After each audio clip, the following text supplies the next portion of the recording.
Hey, it's my pleasure today to introduce our speaker, Walt Higgins. I first met Walt back in 1977 when he came to my door in Eastmoreland and asked if he could buy it. And we worked out a deal. And so we've I've known him ever since. In 1979, he actually joined East Portland Rotary Club. And in 1985, he was president.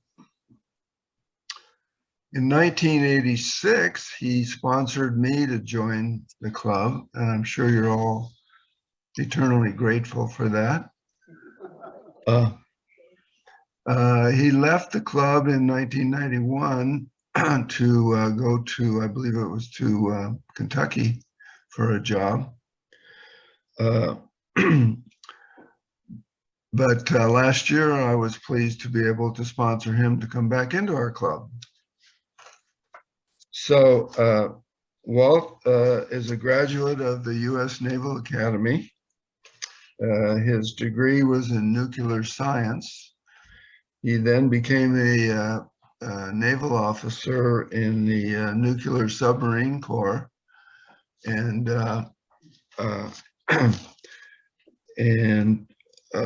let's see.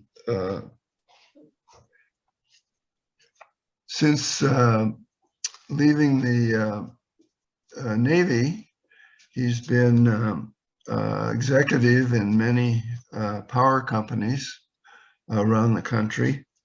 I counted up at least 5 where he was president, CEO, and or chairman of the board.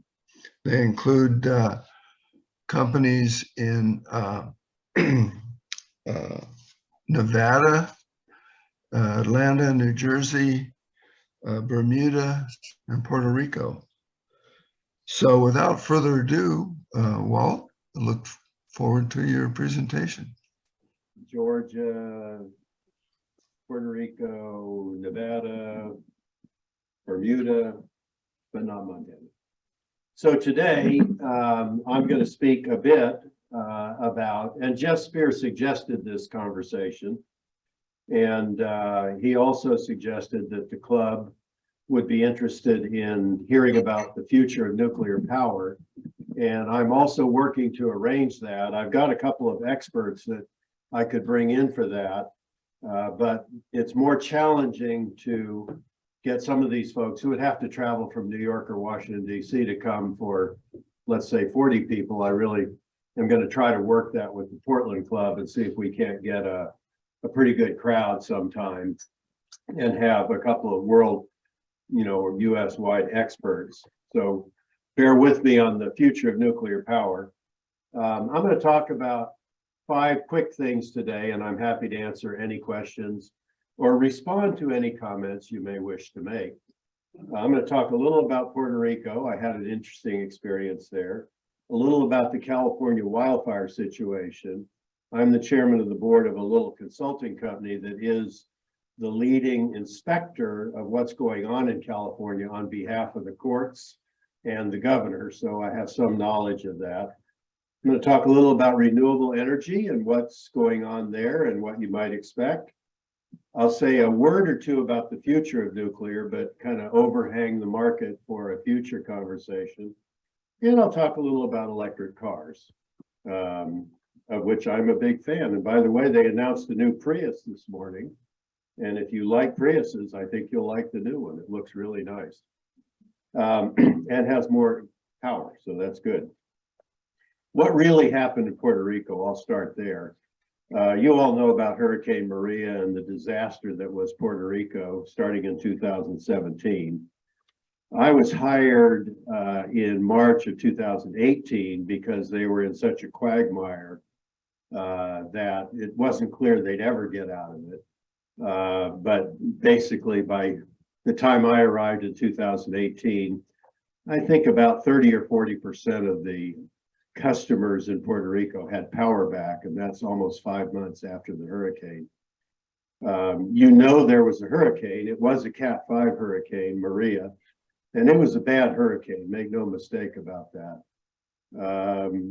I've been through 4 hurricanes personally, 3 in Bermuda and 1 in Puerto Rico, but none of them were Cat 5, and the ones I went through were bad enough to convince me that must have been really something, with winds of 180 miles an hour.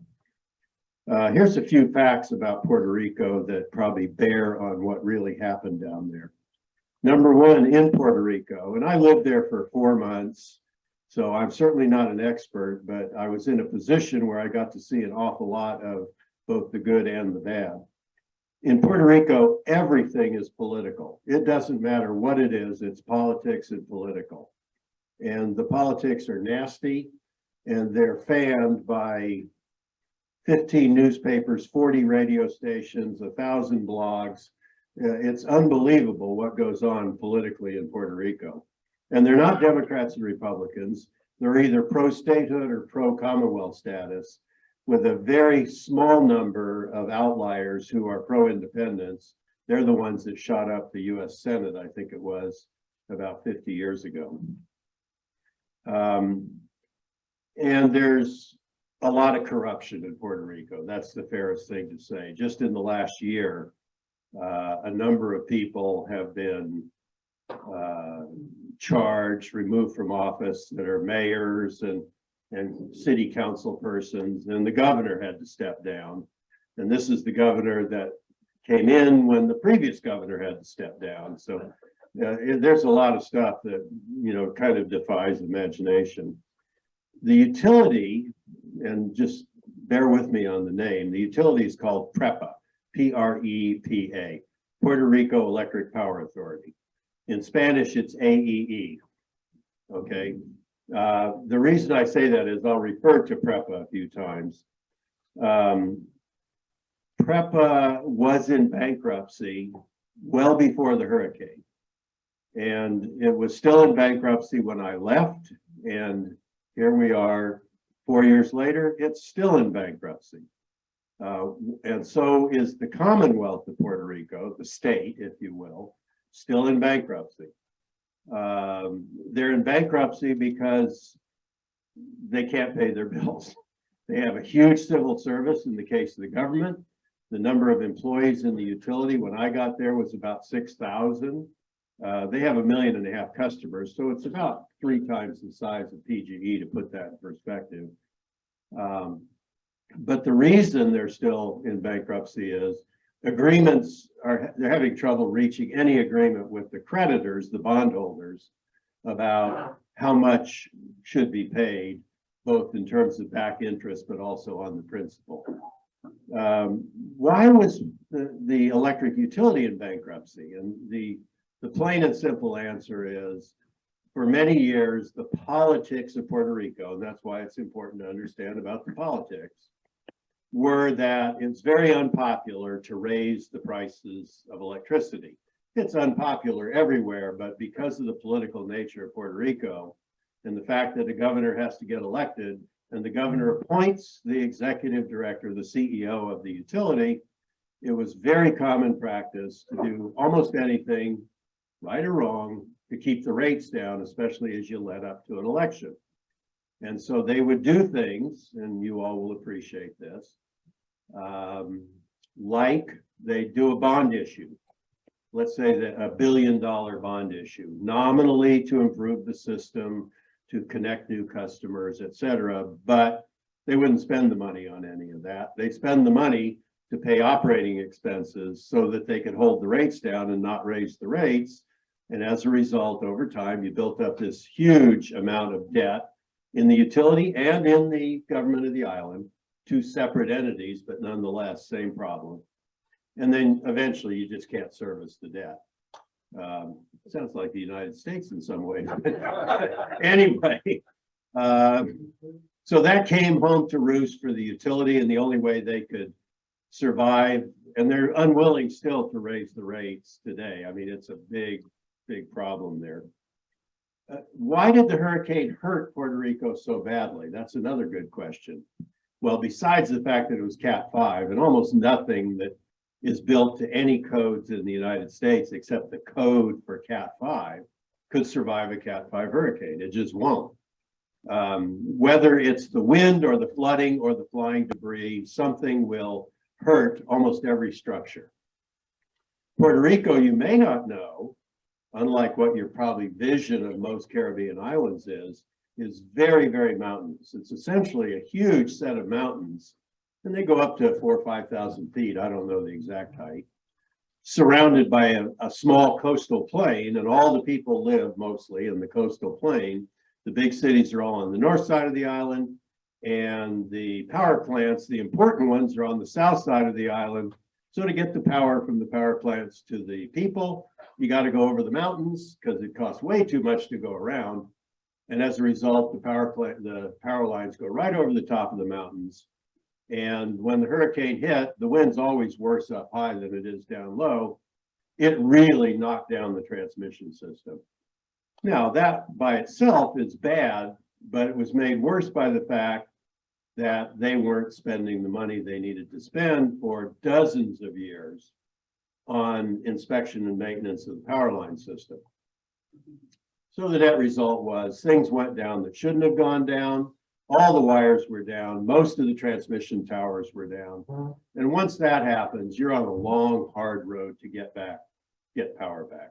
So most of our really important efforts when I was there, started before I got there, have continued. Although when I left, 100% of the people that could take power were getting power.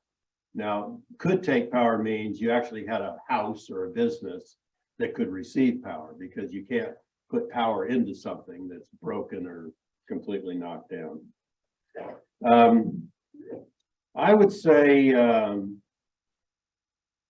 the fact that Puerto Rico is oil fired mostly, like most Caribbean islands, with a small amount of solar, a small amount of natural gas that's imported, but there's no natural gas pipelines to Puerto Rico. And the efforts to bring liquefied natural gas in many years ago failed politically. There were people opposed to that. As a result of that, Puerto Rico is very sensitive to world oil prices, and when world oil prices go very high, which they did in the early part of the last decade, now they are again, then you see the power rates go up. That happens in all Caribbean islands, and it certainly happened in Puerto Rico. And then the people get very mad and they demand that the government do something about it. And in addition to just not doing the maintenance and not doing what they needed to do, there isn't much they can do about the price of oil in the world. And therefore, another thing that happens, and this was one of the scary things I faced in Puerto Rico, because corruption is so rampant, and it's everywhere. I had to worry as CEO of the utility about whether the $1.5 billion worth of oil we were buying every year was actually being bought in a clean, illegal way. And my feeling was I doubted it. One of the last acts I undertook as CEO was to order the hiring of 10 more auditors inside the company to do nothing but try to root out corruption. And if you don't think $1.5 billion of oil money wasn't going to get somebody doing something, well, anyway, enough about Puerto Rico.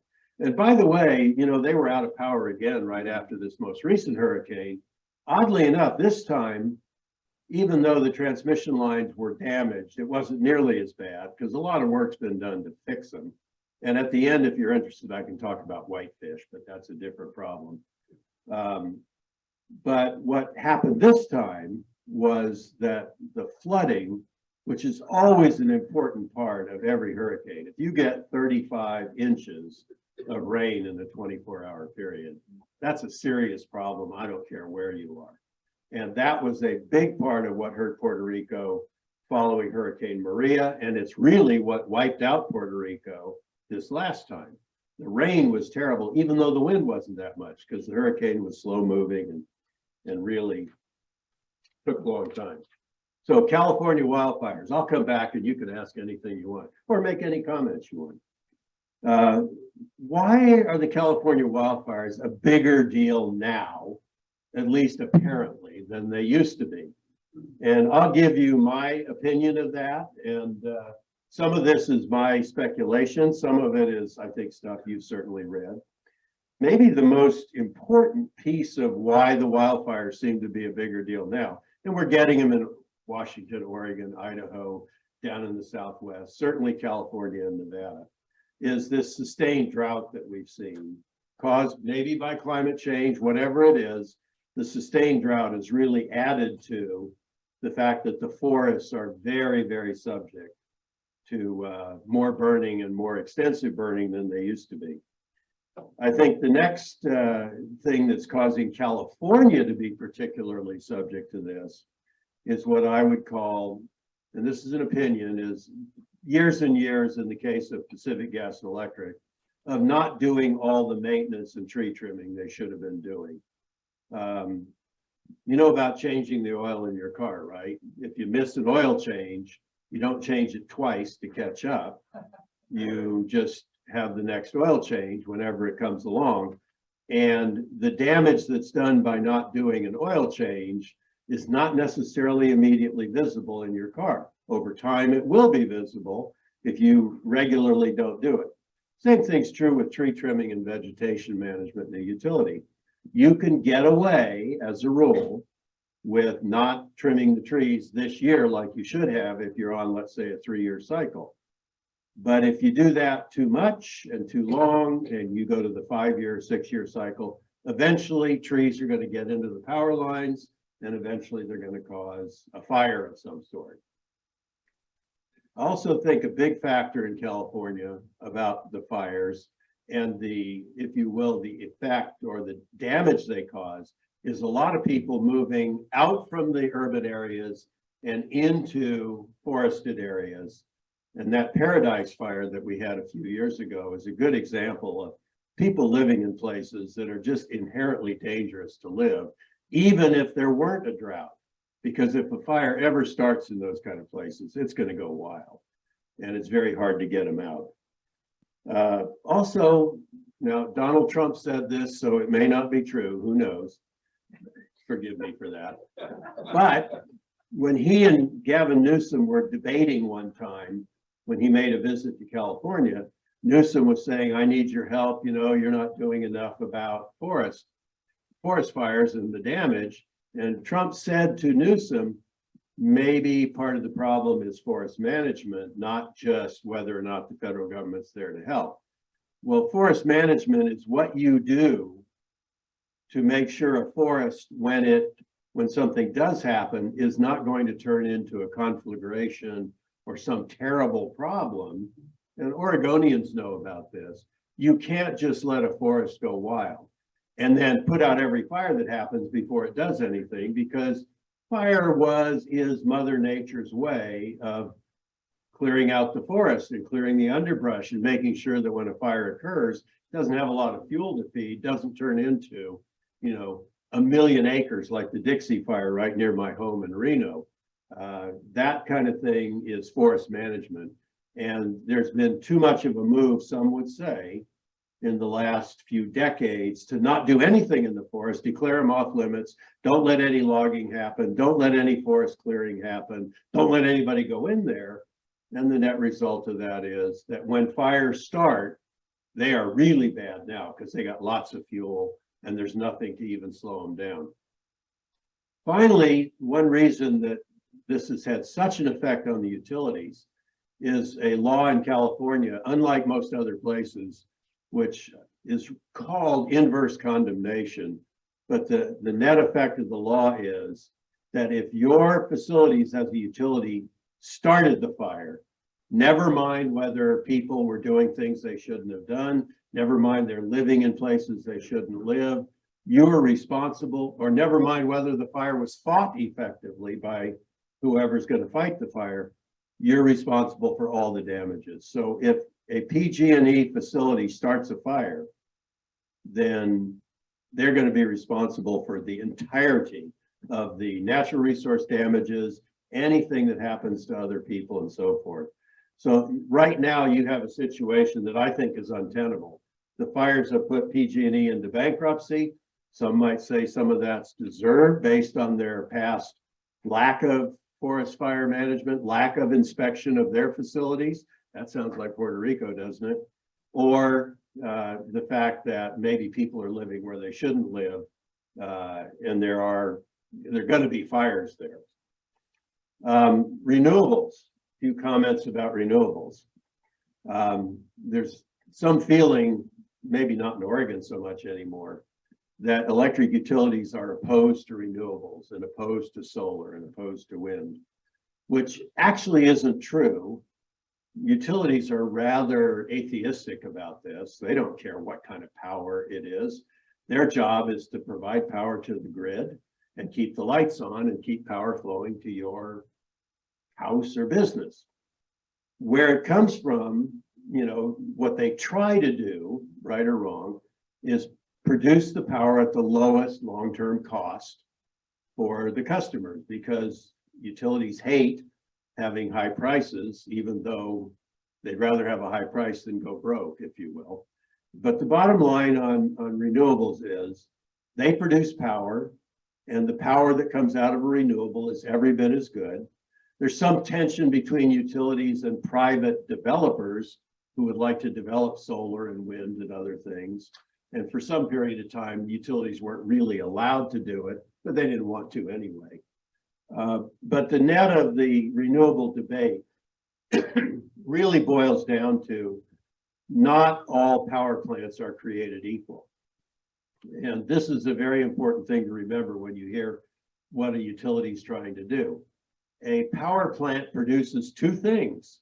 It produces energy, i.e. the gasoline in the tank of your car, but it also produces power, which is the rate at which the energy is used, or what your motor does. It actually turns the energy into something that'll move something. So there are two components that are produced by a power plant. There's power and there's energy. And energy is simply power over time. I mean, it's as simple as that.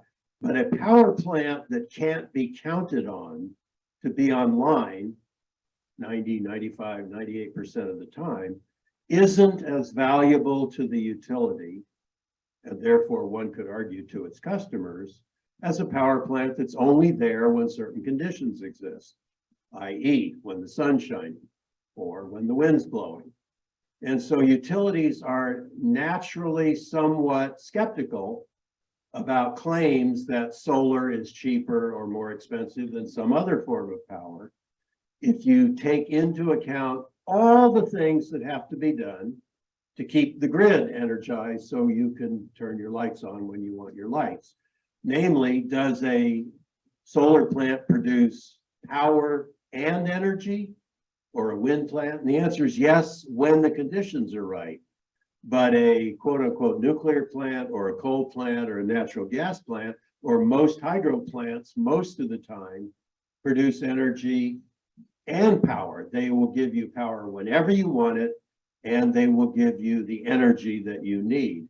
However, wind and solar don't do that. That doesn't make them bad. It just means that in order to have a power system that's run by wind or solar predominantly, you have to do something else, or else there will be times when you won't have power, like at night if you have a solar system, or when the wind's not blowing if you have a wind system. And even if both are present, there are still many times when no power is produced by either one. How do you deal with that? Well, now that we're getting better and better and better with storage, and what's storage? I'll talk about that in a minute. That's putting the power away, because electric power is consumed and it's manufactured and consumed instantaneously right at the same time. So in order to have these renewable plants like solar or wind be an important part of the system, you either have to back it up with other kinds of power plants that can produce power whenever you need it in very short order, because the sun doesn't just turn off, it diminishes. So when you know that the sunset's going to happen or clouds come over, you know, you definitely need to have something to back that up, or you can store it. Now, the great form of storage that we have in the Pacific Northwest is hydro plants. That's just storing electricity in the form of water that can be held and later fall through the generators instead of using it immediately. So on a peak day, if it's really hot or really cold in the Pacific Northwest, when you need the power, the extra power, the utilities and Bonneville can simply generate more for the period of time that's needed. And that'll provide the power that's needed to keep the grid energized. If you don't have any water behind the reservoirs, that's why bad water years are not good for the utilities either. Then you're going to have a problem. You're going to have to burn more coal, burn more gas, run more nuclear, whatever. Well, utilities love the idea of having a clean power plant. What they don't like is somebody saying, well, people say solar costs 15 cents a kilowatt hour to generate. And by the way, coal costs 15 cents an hour. That's apples and oranges. Coal not only provides energy at, let's say, 15, but it provides power. Whereas solar only provides power if the sun's shining. And it's not an unimportant thing about the sun shining. When I was the CEO in Nevada, living in Las Vegas, if a big cloud came over the Las Vegas Valley, we would drop hundreds of megawatts of capacity in minutes because the solar incidents stopped and all of a sudden all the air conditioners turned off. So we had to be prepared for that. And that's the nature of how fast solar can change on you. In minutes, you could drop hundreds and hundreds of megawatts. And when the Trojan plant was running, it was a 1,000 megawatt plant, about 1/3 of the PGE system. So hundreds of megawatts is a big deal in an electric system. Different ways that storage can happen. Hydro dams are one of the best ways. There's something called pump storage that's being resurrected now to some degree. That's where in the off hours when power is cheap, using whatever method you have, whether it's wind or solar, you pump water up the hill somewhere and store it in a reservoir, and you have a hydro project. And when the power is needed, you let it go back down the hill, maybe from one reservoir to another, and then you pump it back up the hill when power gets cheap again. Those are great ways to provide short-term peak needs for a utility. Something new in some of these new reactors is molten salt. I think the thing maybe that Bill Gates is working on, or maybe it's one in Europe somewhere, they're heating up a whole lot of salt, making it molten, and then they can extract the heat from the molten salt to turn some sort of a turbine and make energy. Compressed gas storage. There's some places in the United States where you can pump air literally into underground caverns, using electricity when it's cheap, and then take it out through turbines that generate to make electricity when you need the power. And there's a lot in the eastern United States, especially a lot of old coal mines and gas wells and so forth.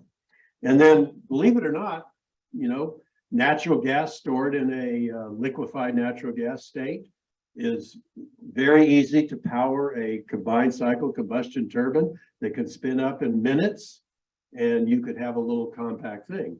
And of course, batteries. Batteries are the most obvious, wonderful form of storage. And I think the future of electricity is going to be a lot of wind, solar, nuclear probably, and some new technologies we haven't even thought of yet, in combination with much more sophisticated, much cheaper, less environmentally unfriendly batteries, where we store power when we can make it from different sources that are renewable and put it into these storage devices to use, for example, at night, if you don't have any sun. A couple more comments. Electric vehicles. I think electric vehicles are a really good idea. I bought a bunch of hybrids because it's hard to get a good electric vehicle up till recently. But I bought a bunch of hybrids through the years. I've been very happy with those. I think the new electric vehicles that are coming out, I had a deposit on something called a Lucid, which I really liked. It's a nice car made in Arizona. But my wife and I couldn't get into the back seat without hitting our heads. It's a beautiful car, but it's so low that you have to be a lot shorter than I am to get into the car, and I'm not very tall. But the nice thing about electric cars is the technology, except for the batteries, and they're adding all sorts of whiz bang, micro technology for controls and everything. But the fundamental technology of an electric motor is not very complex, and it's been around a long time. It can be made better, and they are. Somebody once told me there's 24 moving parts in a Tesla, and there's 4,000 moving parts in your standard gasoline automobile. So there's a lot of reason to move toward electric vehicles. They're very efficient on the spot where they are, and they don't pollute very much at all where they are. The point source of a car driving around doesn't pollute. Well, what you have to ask yourself in today's grid is what is running to make the power to charge the batteries to run the electric car. And that's really the rub right now, because at the margin, it's not hydro. No matter what some people would tell you, it's not, renewables. At the margin, it's coal plants that are charging your electric car at night. Now that'll change over time with the move to renewable energy in the grid. There'll be less and less and less use of coal, and therefore at the margin it'll be things like solar, especially if you charge at night. But now that's not the case. So in the short term, electric cars are not net improvers of the cleanliness, if you will, of the electric system. In the long term, they clearly will be. You're way better off with a good, efficient battery that's made in an environmentally sustainable way and electric motors running a car. You'll have cleaner highway, cleaner air, and you'll be making the electricity with some cleaner source. That's better for the environment, and it clearly is where we're going. Last comment, future of nuclear. I'll only say, I'll overhang the market on that one. Many experts say, and you read this in the papers, there's no way to get carbon emissions eliminated from our economy or from the grid without using nuclear. Not with any technology we know of today. I read something yesterday that the US Department of Energy has come out and said, we can make it by I think it was 45, to a zero carbon electric system. But what they didn't say is, where do you get enough land to do this? And where's the technology to do it all? Because the current technology won't do it. We won't be there. That doesn't mean we're not going to do it or that we shouldn't do it. It simply means there's a lot of dreamy rhetoric about being zero carbon in the grid without much in the way of hard fact about how to do it. We have to have new renewable technology, and we need nuclear. What's going to happen with nuclear? The reactors like Trojan are now 2 generations old compared to what can be done and is being done on small scale. And eventually, although I don't think you'll ever have these gargantuan nuclear plants again like you once had, maybe you'll have 30 replications of a small reactor that are supplying the grid, along with batteries in the grid, along with renewables and so forth. The worldwide cost, it said, this is in today's paper, to stop global warming, period, just stop it, by reducing all the carbon emissions that you have to do that. As of this morning, the fact that's quoted is it's $131 trillion to do what you have to do to stop global warming. To put that in perspective, the United States economy right now is $86 trillion a year. So 1.5, almost 2 times the entire US economy, which is a quarter of the world, would have to be invested, and that's in technology that doesn't even really exist. So that's all I had to say today, and I'm happy to either take nasty comments or answer any question, or try to anyway. Got a question back here. We ask that you stand and use the mic, please. I am standing, couldn't you tell? There's the ovation. Program of the year, incidentally. Great program. Oh, you're nice to say that, thank you. My question really kind of surrounds what we're all kind of term this whole notion of energy security.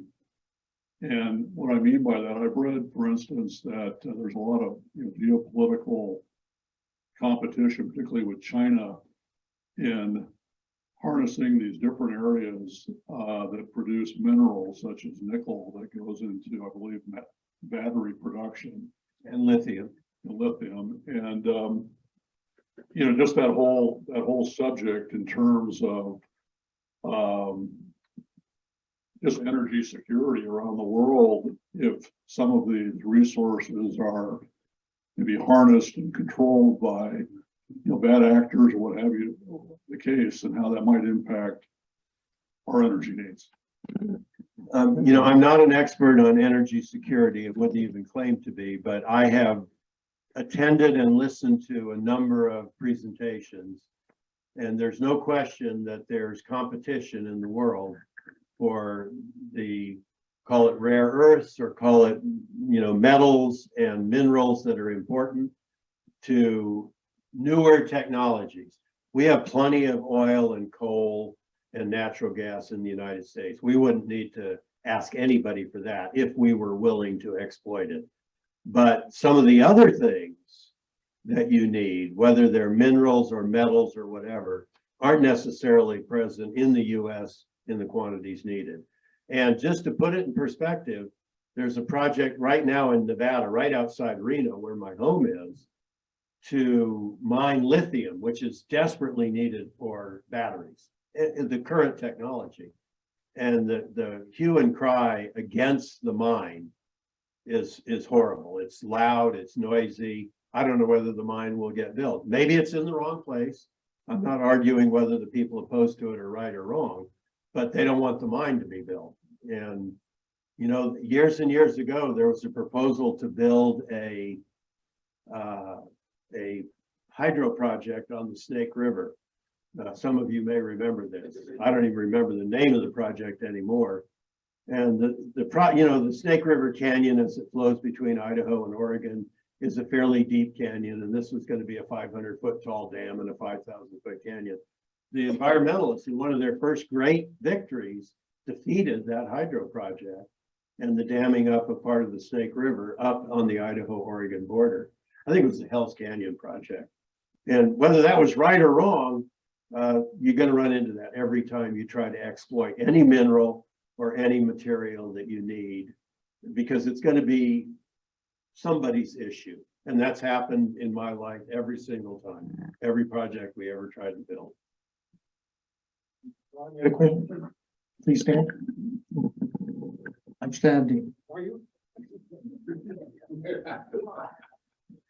Well, I'm ignorant, as you know. I'm just trying to clarify your mention of renewable solar energy and your issue down in Reno when the sun was obscured by In Las Vegas. in Las Vegas by a cloud that it created a problem with energy.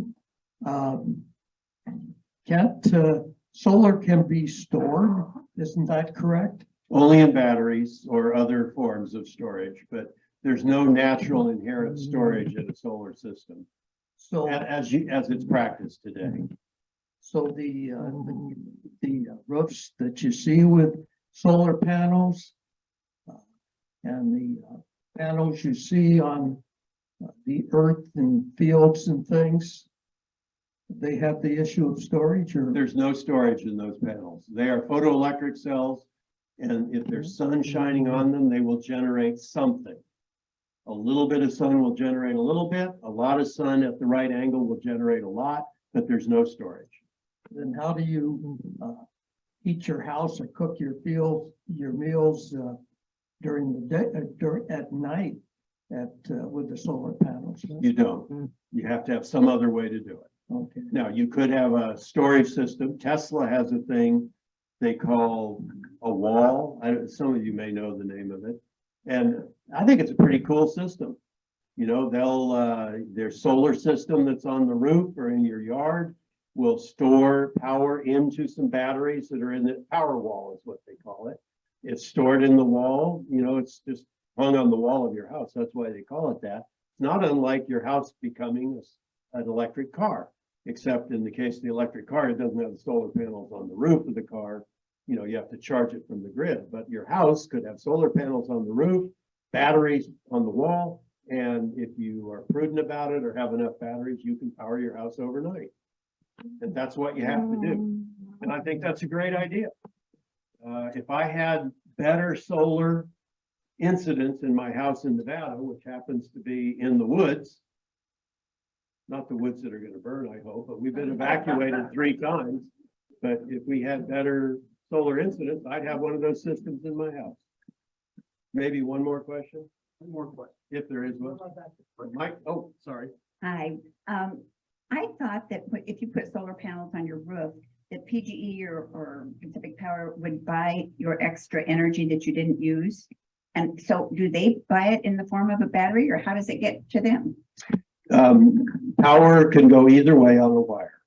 So if you have solar panels on the roof of your house or in your yard, and you're consuming all the output of the panels and there's some left over, in most states, I think Oregon's one and California's another, you can send the excess back to the utility, which is available therefore to be redistributed and sent to other people. And the utility will pay you something for that excess power.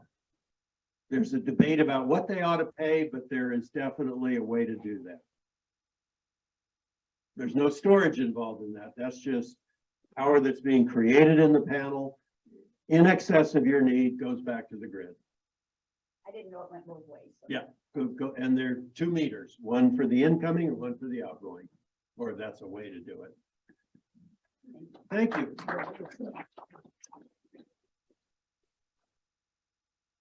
Thank you all. That was an electrifying presentation.